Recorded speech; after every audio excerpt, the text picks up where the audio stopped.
चातुर्मास्य महात्मा अध्याय 3। इस अध्याय में पढ़िए चातुर्मास्य में विशेष तप और भगवान की षोडशोपचार पूजा का क्रम।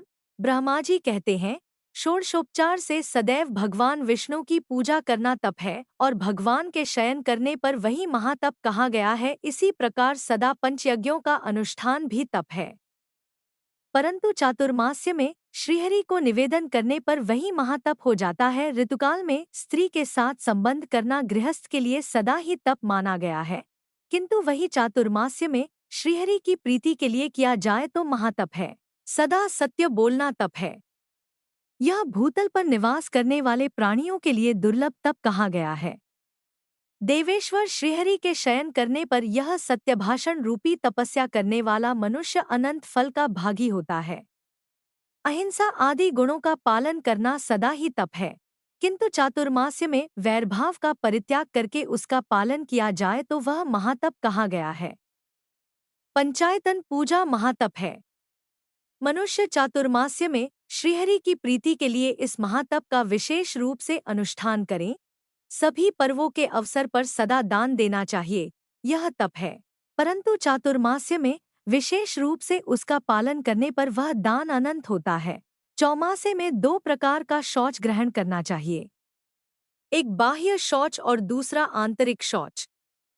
जल से नहाना धोना बाह्य शौच कहलाता है और श्रद्धा से अंतःकरण को शुद्ध करना आंतरिक शौच है। इंद्रियों का निग्रह करना चाहिए, यह तपस्या का उत्तम लक्षण है, किंतु चातुर्मास्य में इंद्रियों की चंचलता दूर हो तो वह महातप कहा गया है। जिन महात्माओं ने काम को जीत लिया है, उन्होंने संपूर्ण जगत पर विजय पा ली है। काम और संकल्प पर विजय पा लेना ही तपस्या का मूल है।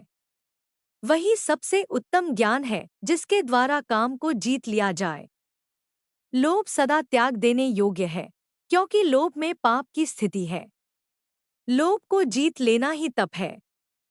चातुर्मास्य में इसका विशेष महत्व है। मोह का अर्थ है अविवेक, वह सदा त्याग देने योग्य है। जो मोह से रहित है वही ज्ञानी है। मनुष्यों के शरीर में रहने वाला मद ही महान शत्रु है। यूं तो सदा ही, किंतु चातुर्मास्य में विशेष रूप से उसका निग्रह करना चाहिए। मान बड़ा भयंकर शत्रु है, वह सब प्राणियों के भीतर निवास करता है। उसे क्षमा द्वारा जीतना चाहिए। चातुर्मास्य में उसे जीतना अधिक गुणकारी होता है। ईर्ष्या भी महान पातक का कारण है, अतः विद्वान पुरुष चातुर्मास्य में उसको जीते। जिसने उसे जीत लिया उसने तीनों लोक जीत लिए। अहंकार के वशीभूत हुए अजितेंद्रिय मुनि धर्म मार्ग को छोड़कर कुमार्ग के कर्म करने लगते हैं, अतः अहंकार का परित्याग करके मनुष्य सदैव सुख पाता है। विशेषता चातुर्मास्य में अहंकार के त्याग का महान फल है। यह तपस्या का मूल है। जो मनुष्य विष्णु के शयन काल में प्रतिदिन एक समय भोजन करता है, उसे द्वादशा यज्ञ का फल मिलता है। जो मनुष्य चातुर्मास्य में प्रतिमास नित्य चांद्रायण व्रत करता है, उसके पुण्य का वर्णन नहीं किया जा सकता। जो चातुर्मास्य में केवल दूध पीकर रहता है, उसके सहस्रों पाप तत्काल विलीन हो जाते हैं। यदि धीर पुरुष चौमासे में नित्य परिमित अन्न का भोजन करता है, तो वह सब पातकों का नाश करके वैकुंठ धाम पाता है। चौमासे में एक अन्न भोजन करने वाला मनुष्य रोगी नहीं होता। चौमासे में भगवान विष्णु की प्रसन्नता के लिए फलाहार करने वाला मनुष्य बड़े बड़े पापों से मुक्त हो जाता है। जो कंदमूल का आहार करता है, वह अपने साथ पूर्वजों का भी घोर नरक से उद्धार करके भगवान विष्णु के लोक में जाता है। जो प्रतिदिन चौमासे में केवल जल पीकर रहता है, उसे रोज रोज अश्वमेध यज्ञ का फल प्राप्त होता है। जो मनुष्य चौमासे में श्रीहरि की प्रीति के लिए शीत और वर्षा सहन करता है, उस पर प्रसन्न होकर भगवान जगन्नाथ उसे अपने आप को दे डालते हैं। जो मन ही मन भगवान नारायण का चिंतन करके इस परम पवित्र और पाप की शुद्धि के हेतुभूत पुराण को सुनता अथवा पढ़ता है, वह मरकर मोक्ष को प्राप्त होता है। नारद जी ने पूछा, प्रजापते, 16 उपचारों से किस प्रकार भगवान की पूजा की जाती है?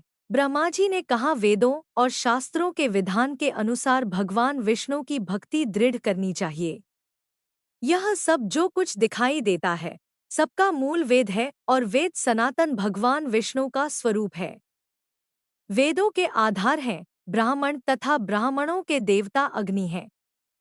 अग्नि में आहुति डालने वाला ब्राह्मण यज्ञ में सदा भगवान श्रीहरि का यजन करता हुआ तथा श्री विष्णु की पूजा में निरंतर संलग्न रहता हुआ संपूर्ण जगत को धारण करता है। भगवान नारायण का स्मरण और ध्यान क्लेश, दुख आदि का नाश करने वाला है। चातुर्मास्य में भगवान श्रीहरि जल में विशेष रूप से व्याप्त रहते हैं। जल से अन्न पैदा होता है, जिससे जगत की तृप्ति होती है। वह अन्न भगवान विष्णु के शरीर के अंश से उत्पन्न होता है। अन्न को ब्रह्मा कहते हैं। वह अन्न आवाहन पूर्वक भगवान विष्णु को समर्पण करके मनुष्य पुनर्जन्म, वृद्धता और क्लेश के संस्कारों द्वारा तिरस्कृत नहीं होता। सहस्त्रशीर्षा पुरुष इत्यादि जो 16 ऋचाओं वाला यजुर्वेद का महासूक्त है, उसके पाठमात्र से भी ब्रह्महत्या दूर हो जाती है। ब्राह्मण को उचित है कि वह पहले स्मृतियों में बताई हुई विधि के अनुसार अपने शरीर में उक्त 16 सूक्तों का न्यास करे। तत्पश्चात भगवान की प्रतिमा अथवा शालिग्राम शिला में विशेष रूप से न्यास करे। फिर क्रमशः आवाहन आदि करे। वैकुंठधाम में विराजमान, कौस्तुभ मणि से सुशोभित, कोटि-कोटि सूर्यों के समान तेजस्वी, दंडधारी, शिखासूत्र से सुशोभित पीतांबरधारी रूप से भगवान विष्णु का आवाहन करके ध्यान करे। सब पापों के समूह का नाश करने वाले श्री विष्णु को इस रूप में अपने ध्यान में स्थिर करके उन्हें पूजा के लिए अपने आगे आवाहन करे। पुरुष सूक्त की प्रथम ऋचा सहस्त्रशीर्षा पुरुष इत्यादि मंत्र के आदि में ओमकार जोड़कर उसका उच्चारण करे और उसी के द्वारा भगवान का आवाहन करे। इसी प्रकार दूसरी ऋचा पुरुषेवेदम इत्यादि से पार्षदों सहित श्रीहरि को आसन समर्पित करे। वे सभी आसन सुवर्णमय हैं, ऐसा मन ही मन चिंतन करे। भक्तियोग से चिंतन करने पर वह परिपूर्ण होता है। फिर तीसरी ऋचा से पाद्य समर्पण करे और उसमें गंगाजी का स्मरण करें। उसके बाद सरिताओं तथा सातों समुद्रों के जल से जगदीश भगवान विष्णु को अर्घ्य दे। सरिताओं और सागरों का चिंतन मात्र करना चाहिए। चौथी ऋचा से अर्घ्य दान करना उचित है। इसके बाद श्रीहरि को अमृत से आचमन करावे। 3 आचमन से ब्राह्मण की शुद्धि बताई गई है। आचमन का जल स्वच्छ होना चाहिए। ब्राह्मण इतने जल से आचमन करे कि वह उसके हृदय तक पहुंच जाए। क्षत्रिय कंठ तक जाने लायक जल से आचमन करे और वैश्य तालु तक पहुंचने लायक जल से आचमन करे। स्त्री और शूद्र एक बार जल का स्पर्श मात्र करने से शुद्ध हो जाते हैं। 5वीं ऋचा के द्वारा भक्तियुक्त चित्त से आचमन करना चाहिए। भगवान ऋषिकेश भक्ति से ग्रहण करने योग्य हैं। भक्ति से वे अपने आप को भी समर्पित कर देते हैं। तत्पश्चात सुगंधित पदार्थों द्वारा सुवासित और सभी औषधियों से युक्त सुवर्णमय कलशों में रखे हुए जल से भगवान को स्नान करावे। श्रद्धा पूर्वक मन से भावना द्वारा लाए हुए तीर्थ जल से स्नान कराना चाहिए। श्रद्धा के बिना दी हुई रत्नों की राशि भी निष्फल होती है और श्रद्धा से दिया हुआ जल भी अक्षय फल देने वाला होता है।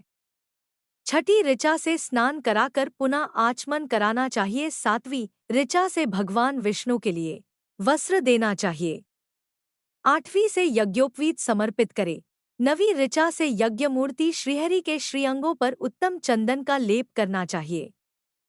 चंदन देने वाला मनुष्य संसार में अपने तेज से भगवान सूर्य के समान होकर देवभाव को प्राप्त होता और ब्रह्मादि देवताओं के लोक में आनंद का अनुभव करता है।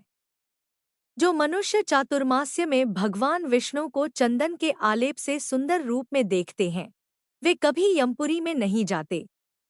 10वीं ऋचा से भक्ति पूर्वक पुष्प चढ़ाकर भगवान कग पूजा करे। पुष्पों से पूजित हुए भगवान विष्णु को यदि दूसरे लोग भी प्रणाम करते हैं तो उन्हें भी अक्षय लोक प्राप्त होते हैं। 11वीं ऋचा से श्रीहरि को धूपदान करना चाहिए उत्तम गंध से युक्त दिव्य वनस्पति का रस तथा अतिशय सुगंधित यह धूप संपूर्ण देवताओं के सूंघने योग्य है। भगवन, आप इसे ग्रहण करें। इस मंत्र का उच्चारण करके भगवान को अगुरु का धूप निवेदन करें। चातुर्मास्य में इसका महान फल है।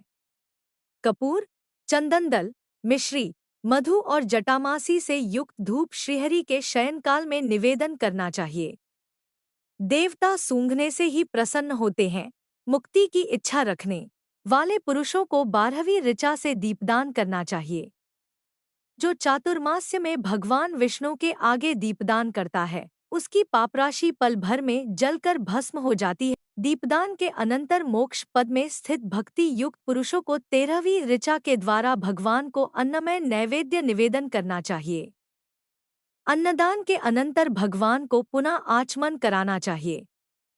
तत्पश्चात 14वीं ऋचा से सब पापों का नाश करने वाली आरती उतारे और भगवान को नमस्कार करे। 15वीं ऋचा के द्वारा ब्राह्मणों के साथ भगवान के चारों ओर घूमकर परिक्रमा करनी चाहिए। 4 बार परिक्रमा करने से चराचर प्राणियों सहित संपूर्ण जगत की परिक्रमा तथा भगवत संबंधी तीर्थों की यात्रा संपन्न हो जाती है। तदंतर 16वीं ऋचा द्वारा भगवान विष्णु के साथ अपनी एकता का चिंतन करे। मैं ही सदा विष्णु हूँ। इस प्रकार अपने मन में भावना करने वाला ब्राह्मण जीवन मुक्त हो जाता है। चौमासे में ब्राह्मण को विशेष रूप से योगयुक्त होना चाहिए। इस प्रकार यहाँ मोक्ष मार्ग प्रदान करने वाले भगवान विष्णु की भक्ति बताई गई है। जय जय श्री राधे।